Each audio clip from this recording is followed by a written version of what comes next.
Somewhere in the forest where the waters meet, lie the days before us, spinning on repeat.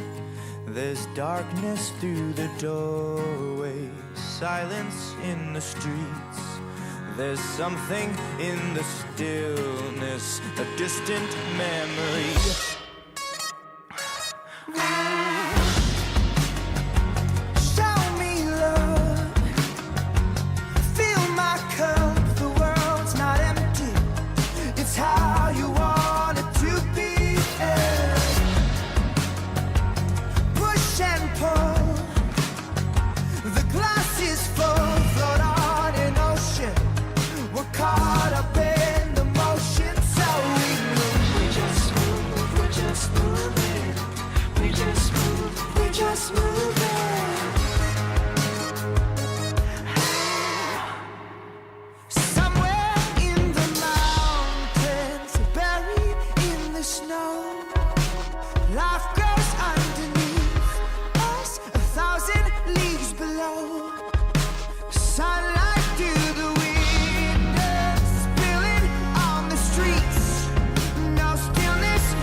Anybody home?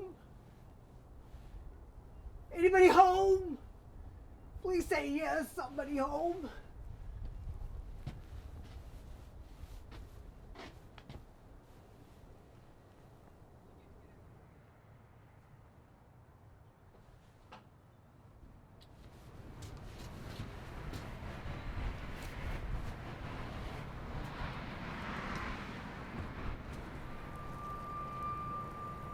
Hello in there!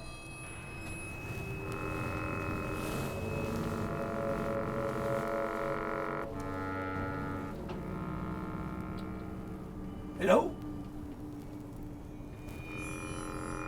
Hello?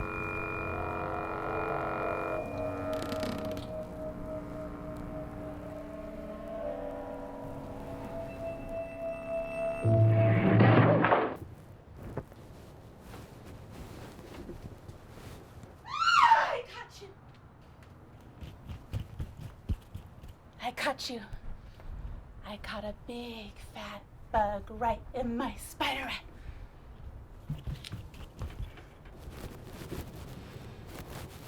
And now the spider gets to give the bug a big sting. Sting! Sting! Sting! Sting! Sting! Sting! Sting!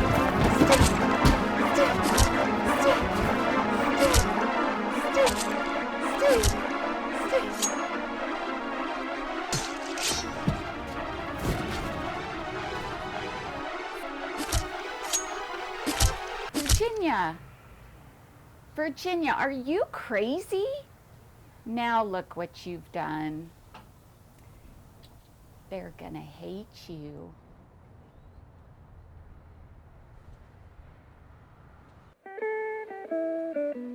Blue, blue moon, I look up to you, blue moon, and wonder where my spider went.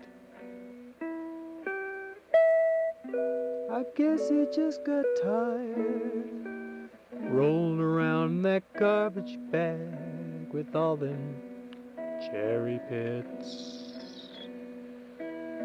So I said, little spider, would you like to go out and play?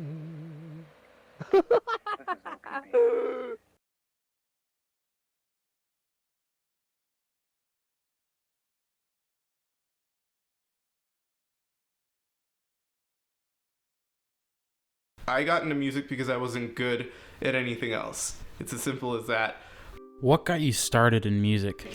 I think it was 2006. 2006, I probably had an interest. My dad had a really not good Yamaha knockoff Stratocaster that was always in the basement, and I would every now and then try playing it, but then it wasn't until Guitar Hero came out and I beat everything on Expert that I was like, I need to try this in real life. How I got my start in music. I saw a video of Hard Day's Night. I could really blame this on John Lennon. I was really intrigued by his performance style, and not a world famous guitar player, but that's where I kind of got interested in music. Plus, girls were screaming for the Beatles, and that was interesting to me at the time. So I was 10. What can I say? Let's see. I started playing piano when I was in second grade, but who actually likes their piano lessons when they're in second grade? It's like your mom just makes you go. I guess I didn't really get into music until I was starting middle school band in 6th grade. What if music programs were to disappear? Okay, so I am not gonna be bashing on athletics departments at all, even though it's gonna seem like I am. I mean, think about the kids who aren't good at that kind of stuff, and they already feel like they're outcasts and misfits and whatever, and you take away the funding to the arts programs that they were relying on to have a place to go, be safe, and be creative and kind of be themselves. I mean, you're kind of ruining some people's lives there. I don't know. What are they going to do? What kind of outlet are they going to have? They're not going to be able to relieve any kind of stress that school puts on them. I'm not saying, oh, poor me, I'm stressful, but I mean, kids need that. Kids need that in order to continue learning. And without that outlet, what are they going to have? Especially in middle school and high school age students, I think we're shortchanging them. They're not graduating a well-rounded student. And usually when music goes away, it's not just music, but it's also dance and other art classes. Where do we go from here? How can we help? Continue to support the programs that we have locally. There are all sorts of ensembles and music programs that are available to the youth that need the support. Without the support, the quality of the musician goes down, and then the program slowly dies off. We need this support.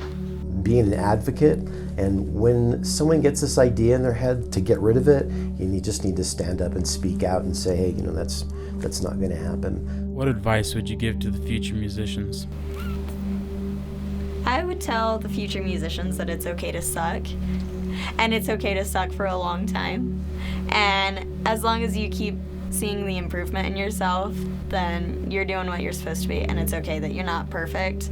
Hone your craft. It's really, because of the internet and virtual everything, when I really see an accomplished musician, I really appreciate that. Listen to what people with experience have to say, but do your own thing anyway.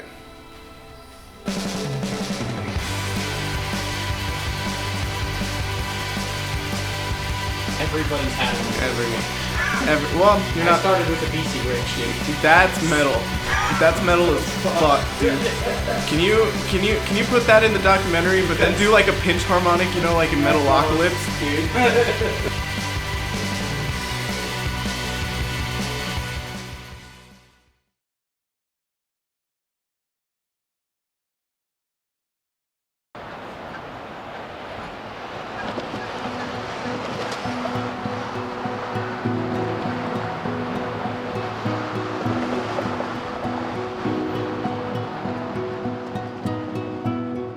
Went to downtown Sacramento and was handing out sandwiches and clothing, and very quickly realized there's a lot of homeless people with bikes, or it looked like they could use bikes.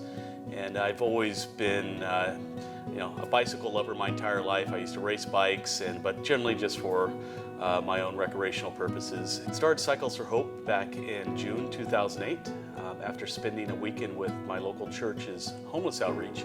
In the early days of Cycles for Hope, it actually used to be in my garage. So we started out with a few bikes, and that very quickly became 200 to 300 bikes on the side of my house.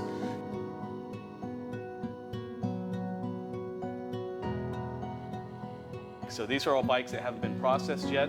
We get a lot of bikes coming in from the local police departments, from Sacramento PD, from Lincoln PD, from Roseville PD, and then just a lot of people in the community as well. We invite volunteers in to help us repair the bikes that are donated by the community, get the bikes running, safe to use, and then we give them away when they're ready to go. Wrench nights are kind of fun. We met a big cross-section of people come through. We get dads and their boys, and we get ex-bike shop owners like myself, and we get all kinds of different people from the community. It's quite a fun, noisy evening. And because we have such a diverse group of volunteers, from people with lots of experience and not much experience, we do the repairs by a checklist system. We put a checklist on each bike when it goes up in the repair stands. And as they go through the checklist, they'll adjust the headset, look at the wheels, the brakes, the shifting, everything that needs to be done on the bike, make sure it's fully operational as much as we can get it working. I just finished the bike, and the last thing I have to double check is the brakes. So let's try this. And the brakes work. So now I'm going to put this in the pile that is considered done.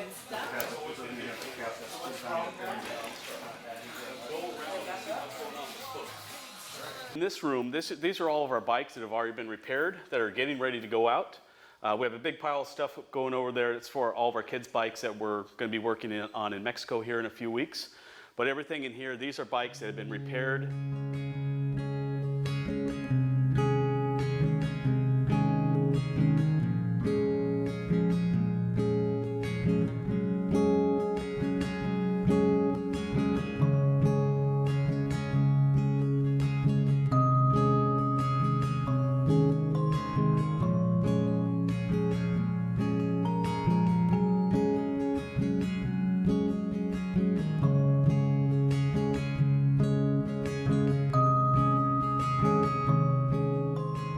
second Saturday of every month, we take down a complete mobile bike shop. So a lot of the things that you've seen in our shop in terms of tools and work stands and the supplies, we take all of that down and set up a mobile bike shop. We take up about a half city block of space when we set up. And basically we go down there just to work on bikes for homeless people. We've been doing this for 10 years now. We've really gotten to know and actually made some really good friends with the homeless community down there. We're doing everything from just fixing flat tires to doing complete rebuilds on bikes, sometimes exchanging bikes. Our motto is better than before. So when it comes into us, we're hoping to make it better. Sometimes these bikes are pretty well beat up and have come out of garbage cans and what's not, but we do our best to get somebody moving away from us on a bike. Saturdays is really the heart of what we do. That's how we started, was focusing on the homeless community. 5, 8, 9, 6.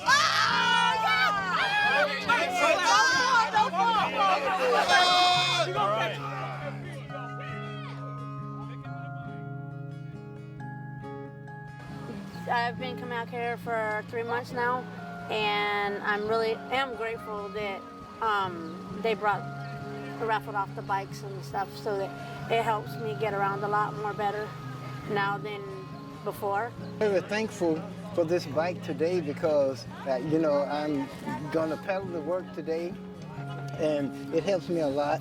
Run errands, and an old man like me needs some kind of help because, like I said, I have a bad injury, on my right hip, and I'm really grateful for this bike today.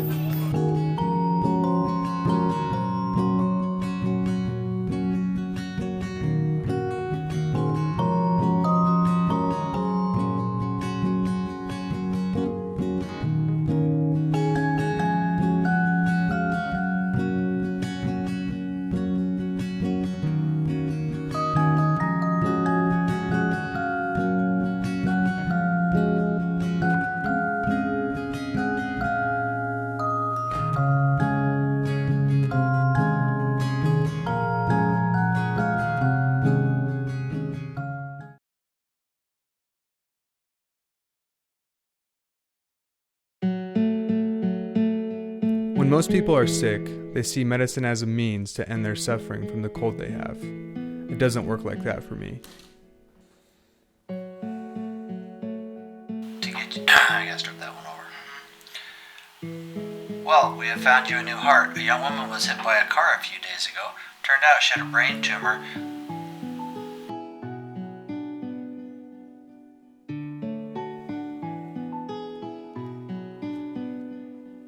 The pills I take keep my heart from stopping. However, it's only temporary.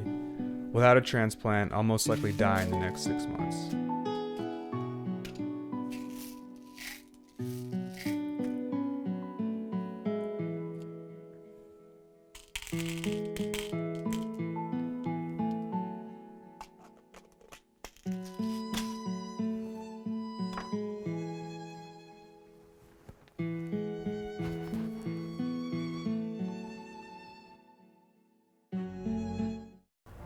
Hi. Do you know where we are? I'm not sure, Seth. I think we're both dreaming. How do you know my name? I'm Abigail. I've known you for a long time. We have chemistry class together. You would know that if you actually turned around once in a while. That's creepy. I haven't been able to dream since I started my meds. And how could I be dreaming about someone I've never met? I think we must both be having the same dream. But how do I know you're real? I guess the only way to find out is when we wake up, we can meet. Do you know where the giant Ogden sign is? The one on Washington Boulevard? Yeah. What are you saying?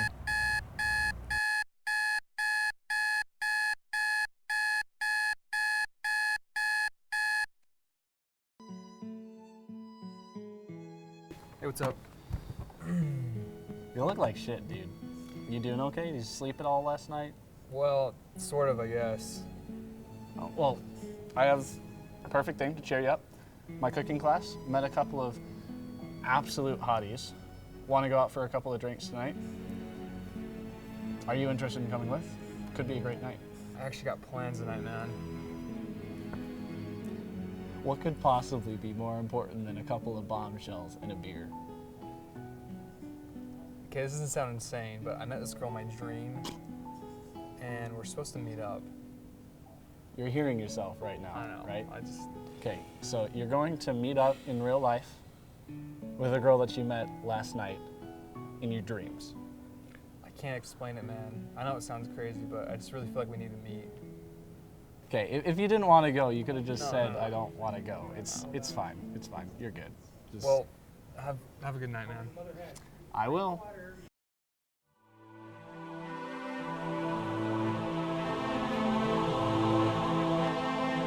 Abigail, over here!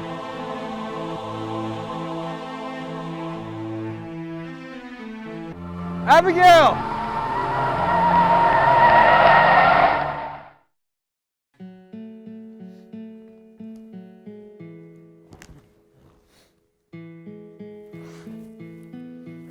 Have you ever wondered when you're going to die?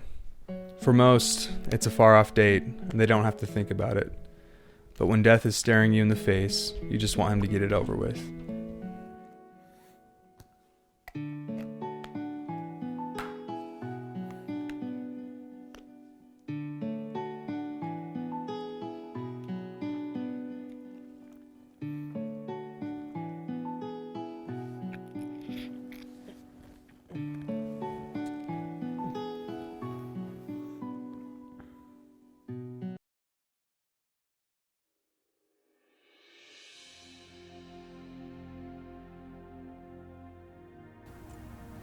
Why did you do that? Every action has a reaction. There's no reason to take your life. You're one to talk. I'm dying anyway. I just think it was my time to go, but I don't think it's yours.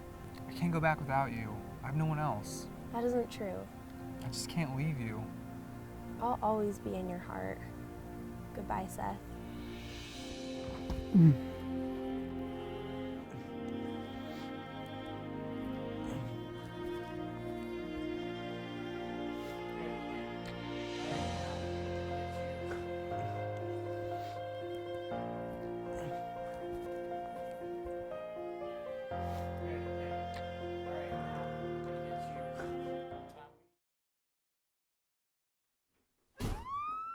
Oh my god.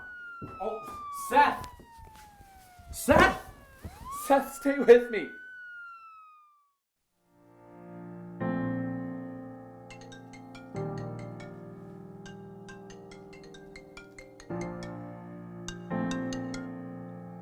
Hello?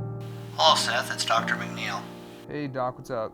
I was just calling to see how you were feeling. I'm feeling pretty good. I think I might be able to go to school tomorrow. Great, but you might not want to make any plans for a while. Why's that? Well, we have found you a new heart. A young woman was hit by a car a few days ago. Turned out she had a brain tumor that could not be operated on. However, her heart was completely healthy. I want to get you into surgery as soon as possible.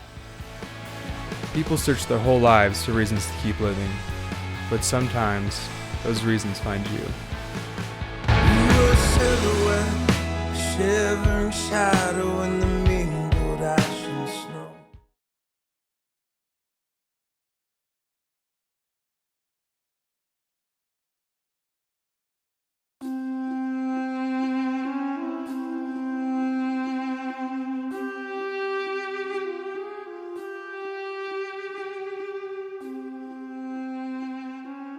Have the night guards arrived?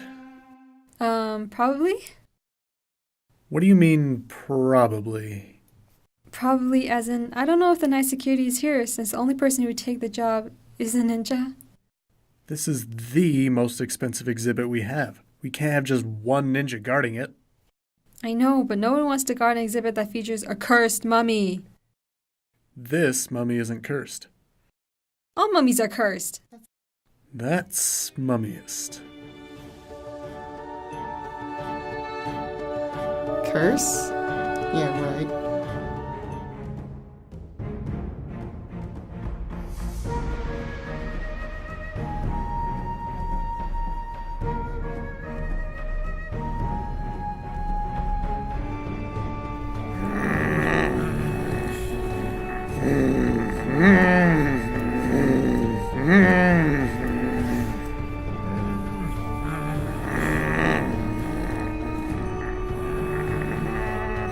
Mm.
What is it? What is it you want?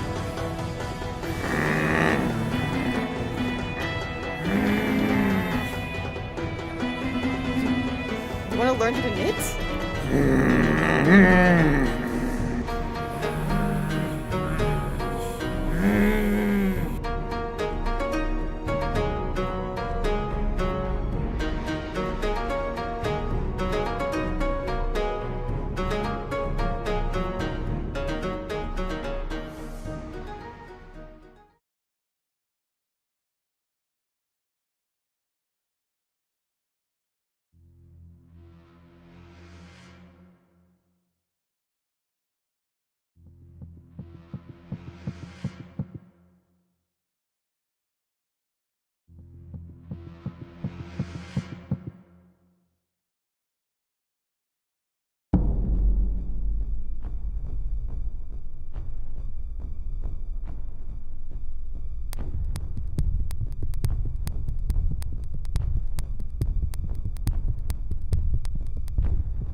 Hey, yo! You, doing okay back here? Boss wants to know if you're thirsty. Yes! I mean, please, water. Boy, don't be snapping at me. Please.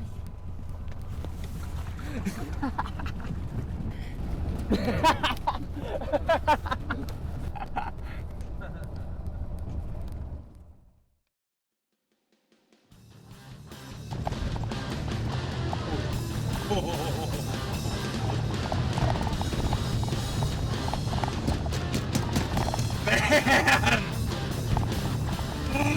I love this song! Hey, boy, don't turn it up so loud. We got somebody trying to sleep in the bag.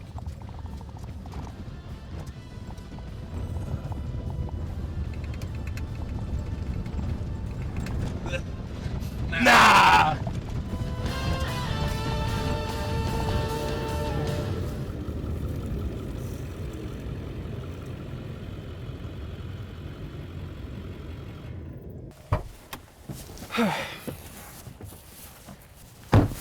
Man, you look like shit. Maybe next time you'll actually listen. I mean, if there is a next time.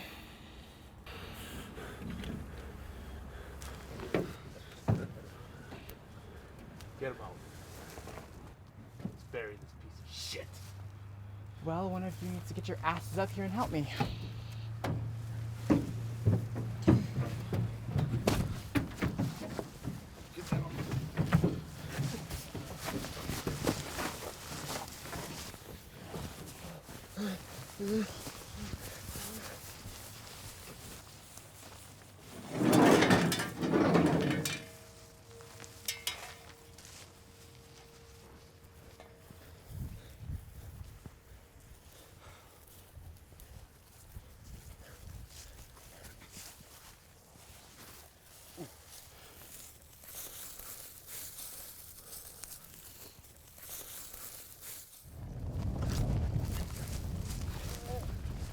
This is a good spot right here, boys.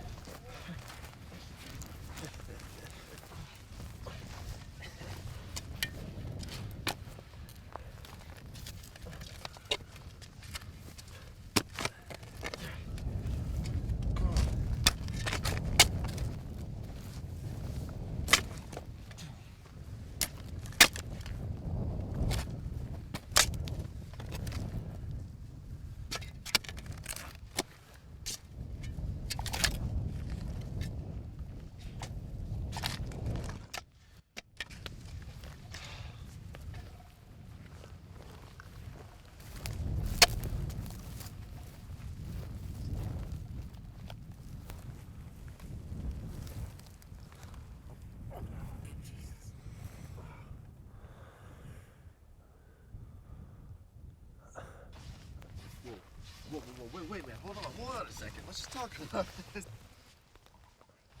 Whoa, wait a minute, man. Hold on 1 second. Let's not do this. All right, come on. Oh, Jesus.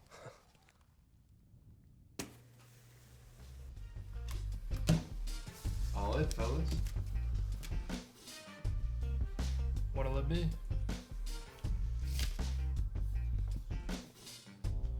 What you got, Gringo? Let's see him. You really went all in on the full house? The big bad wolf is gonna blow your house down. Yep, that's karma.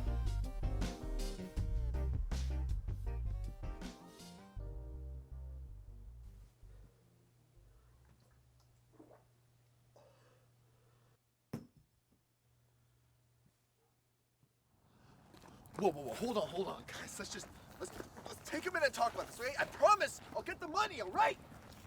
No, please, no. Oh.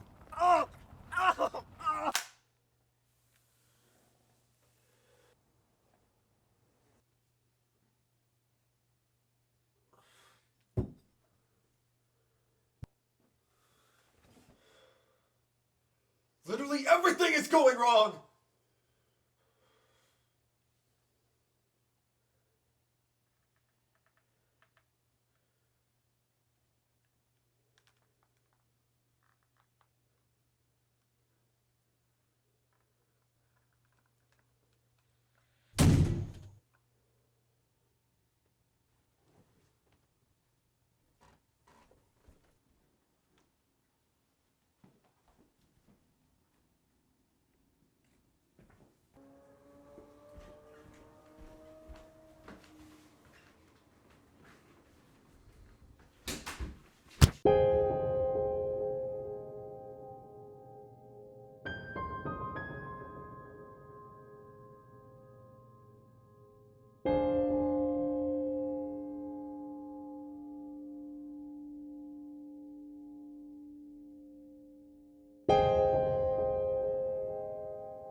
Oh, shit. I told Wolf I'm getting his money soon, all right? We don't give a shit what you said. You're late, and Wolf wants his money. 2 days. Just give me 2 days and I'll have the money for you, okay?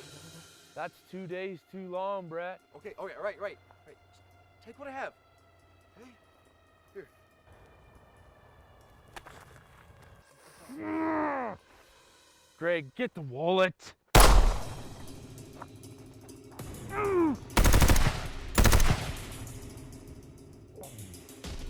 Piece of shit! We'll get our money, and your ass is ours too! That's a promise!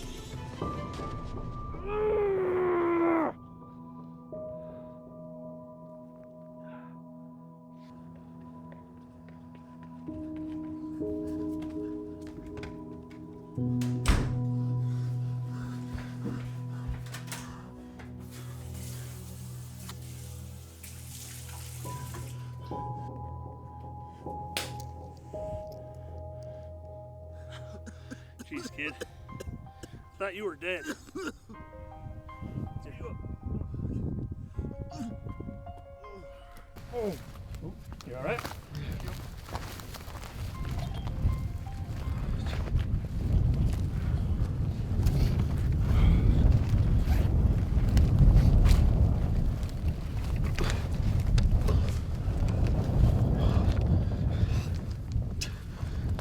Boy, you look like a prune, all wrinkly like.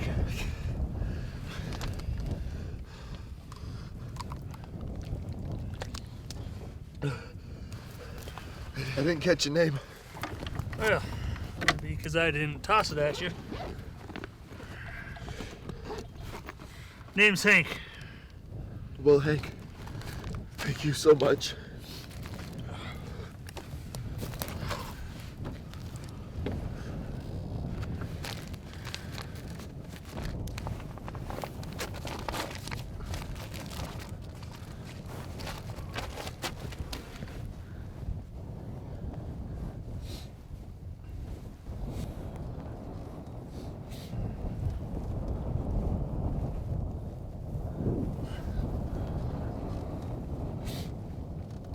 Yeah, you are one lucky son of a bitch. I guess you're right. I thought this is what unlucky looked like. Yeah, I've only seen one case worse than you, and I've seen a lot of shit. Oh, really? What's that? My wife's cooking. Let's get on here. Get you safe.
is for the way you look at me. O is for the only one I see. V is very, very extraordinary. E is even more than anyone that you adore can love, is all that I can give to you. Love is more than just a game for two. Two in love can make it. Take my heart and please don't break it. Love. Who is your celebrity crush or fictional character crush and why? My fictional crush is probably Zachary Good from the Gallagher Girl series by Ellie Carter. I mean, Josh is adorable, but Zach is so hot and amazing. Mr. Darcy from Jane Austen's Pride and Prejudice. He's a very three-dimensional character. James Roday off of Psych because he's very spontaneous and I think he's attractive. I kind of want to say in La La Land, Sebastian. Is that what his name is? Yeah, the one that Ryan Gosling plays because he's like, he dances and he's into the jazz and stuff. Also, he's super attractive, so. Describe your ideal partner. Ideal partner, someone that is faithful, loyal, committed. Definitely brunette. A sweet personality, intelligent, tall, really thoughtful and charming. Who like wants to talk to me like all the time. Witty, musically inclined, who will bring me food. Who's loving and caring to others. Adorable, captivating, also kind. I mean, those things are more important to me than physical appearance, but it doesn't hurt if they look nice. Do you believe that guys are given unrealistic expectations in dating? Sometimes, because, I mean, girls and women are rather hard to please, I guess. They'll like pretend to be someone that they're not, just like to get the girl. Women want someone like sensitive and intelligent or, you know, like the movies. What does the phrase emotional pornography mean to you? Emotional pornography? Like addicted to feeling a certain way? Oh, I don't know, but that sounds terrible. I don't even know what that means, so. Emotional pornography. I don't know, is that it? Like what emotional pornography is? Yeah, like the definition. Okay.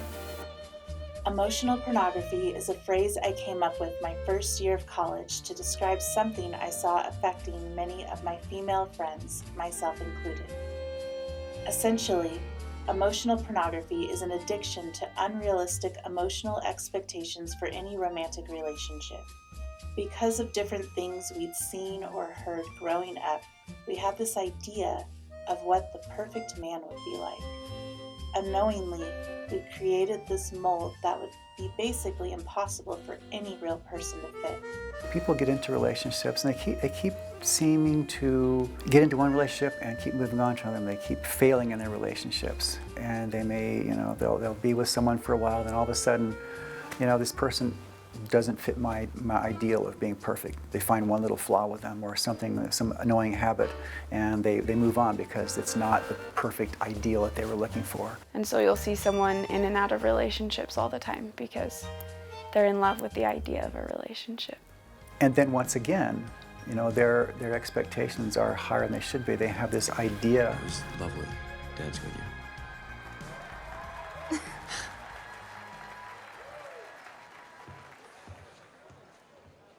How did I not just get kissed? I think many of us have put men on a metaphorical pedestal, and we've built it so high with expectations that it becomes almost inevitable for them to tumble off.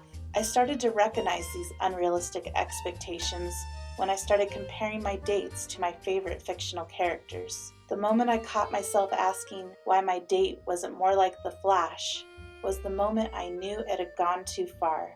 The problem is that most, if not all, of these unrealistic expectations come from something we encounter every day, our entertainment. Think about it. Back in the day, you had the opera.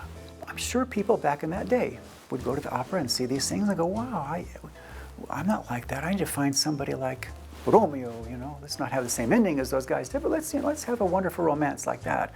And it just isn't reality. Or even novels. Women would read these love romance novels, and they would, you know, want this wonderful man to come riding up on his white horse and sweep them away, you know, and life just isn't like that. And so I think a lot of our unrealistic expectations, which create these habits that we get into of wanting something that is never going to really happen, are caused by our entertainment, basically.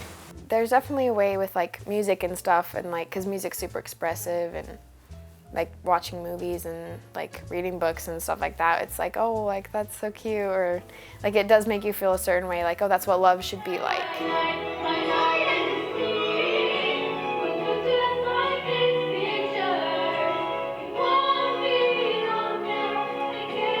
To me, it means liking the idea of a significant other. Whether it be a boyfriend or a girlfriend, you like the idea more than you like the actual person.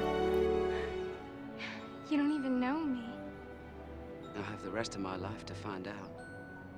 Their expectations are not real, so they need a good dose of reality. And the way we do this in hypnotherapy is to help the person to actually realize what is reality and what's not. Well, what's wrong with that? I'd like to know. 'Cause here I go again. The idea that there's this perfect person out there, this perfect situation, this perfect family life. As the person who has this problem thinks about it, they think, this is what I want. It would be so wonderful if I could have this person who is, you know, he's intelligent, he is handsome, he never makes a mistake. You're the resident Mr. Darcy. Come on, you're every girl's fantasy. So I'm your fantasy? You play your character very well. This builds up emotions as you think about these things. And these emotions cause hormones to be produced. Hormones that, well, that make you want more. It's like pornography in that sense. For the person who is experiencing emotional pornography, I feel like it would be damaging for them to build relationships with others, and vice versa for those who are trying to build relationships with them. I think that a good dose of reality is really the best way for people to overcome this, because they're not living in the real world. Accepting that brings us that much closer to finding happiness in the imperfections and gives us the chance at a bona fide happy ending.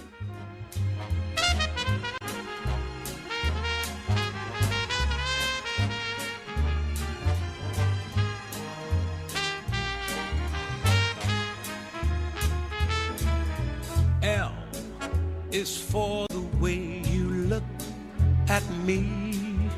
O is for the only one I see.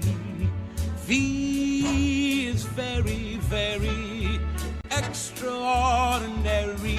E is even more than anyone that you adore can love.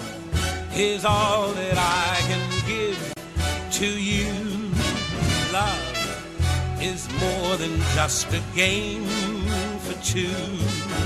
Two in love can't make it. Take my heart and please don't break it. Love was made for me and you.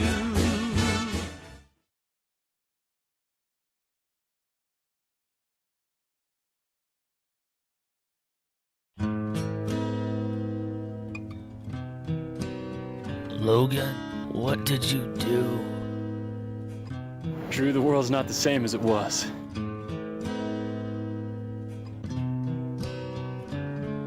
The seniors are gone now. I hurt myself today to see if I still feel. I focus on the pain, the only thing that's real. What is he? Beneath the stains He's like you. of time, Very much like you. the feelings disappear. He needs our help. You are Someone will come along. someone else. Someone has come along. I am still right here, and you could have it all. My empire of dirt, I will let you down. I will make you hurt. I would keep myself. I would find a way. Logan, you still have time.